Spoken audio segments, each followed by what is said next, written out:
ہے کہ ہم ان دہشت گردوں کو ختم کریں جنہوں نے ممبئی یا خطے کے دیگر علاقوں میں دہشت گردی پھیلائی ہے تاکہ مستقبل میں ایسے واقعات نہ ہو سکیں۔ کشیدگی کو کم کروانے کے لیے امریکہ کیا کردار ادا کر رہا ہے؟ Well, I think the U.S. is doing a pretty good job. میں سمجھتی ہوں کہ کشیدگی کو کم کرنے کے لیے امریکہ ایک بھرپور کردار ادا کر رہا ہے۔ ایڈمرل ملن خطے کے دورے پر گئے۔ اس سے قبل وزیر خارجہ کونڈولیزا رائس اور نائب وزیر خارجہ جان نیگروپونٹے بھی وہاں جا کر دونوں ممالک کے لیڈر سے ملاقاتیں کر چکے ہیں۔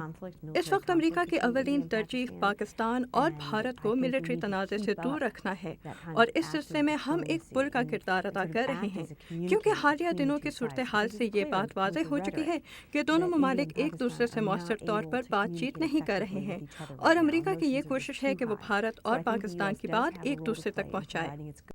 پاکستان نے ممبئی حملوں کے بعد دہشت گردی سے نمٹنے کے لیے جو اقدامات کیے ہیں، بھارت ان سے مطمئن نظر نہیں آتا، آپ کیا سمجھتی ہیں؟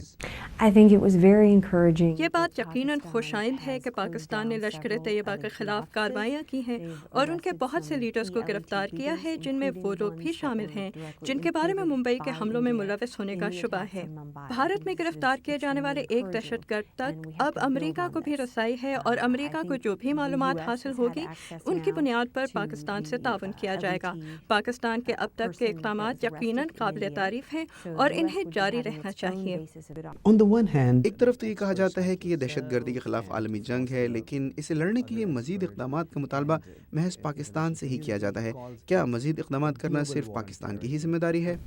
Well, I think it is clear. یہ بات تو واضح ہے کہ موجودہ دور میں ہونے والے دہشت گردی کے بیشتر واقعات کی جڑیں پاکستان میں ملتی ہیں، اور اس دہشت گردی سے خود پاکستان کو بھی نقصان پہنچ رہا ہے، اور امریکہ محض پاکستان سے یہ نہیں کہہ رہا کہ اسے مزید اقدامات کرنے کی ضرورت ہے، بلکہ اس کی مدد بھی کر رہا ہے۔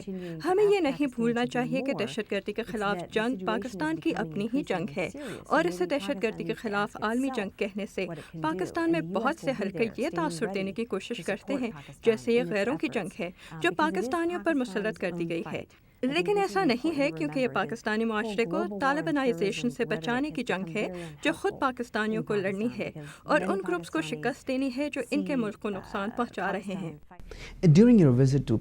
آپ حال ہی میں پاکستان کے دورے سے واپس آئی ہیں، کیا آپ کو وہاں ایسا تاثر ملا کہ اگر بھارت کی جانب سے جارحانہ انداز جاری رہا تو پاکستان کو مجبوراً اپنی فوجیں مغربی سرحد سے ہٹا کر یا کم کر کے مشرقی سرحد کی جانب لے جانی پڑیں گی؟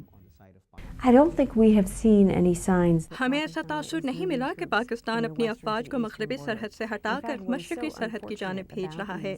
بدقسمتی کی بات یہ ہے کہ ممبئی میں دہشت گردوں نے ایسے وقت میں حملے کیے جب پاکستانی اور امریکی افواج کے درمیان دہشت گردوں سے لڑنے کے لیے مربوط تعاون بہتر سے بہتر ہوتا جا رہا تھا، بلکہ ایک تاثر تو یہ بھی ہے کہ ان حملوں کا مقصد ہی یہ تھا کہ پاکستان کی توجہ امریکی افواج کے ساتھ جاری تعاون سے ہٹا کر مشرقی سرحد کی جانب کی جائے، لیکن مجھے امید ہے کہ صورتحال ایک بار پھر ویسی ہو جائے گی جس میں پاکستان اور امریکہ کی افواج کے درمیان پاک افغان سرحد پر تعاون مؤثر طور سے جاری رہے گا۔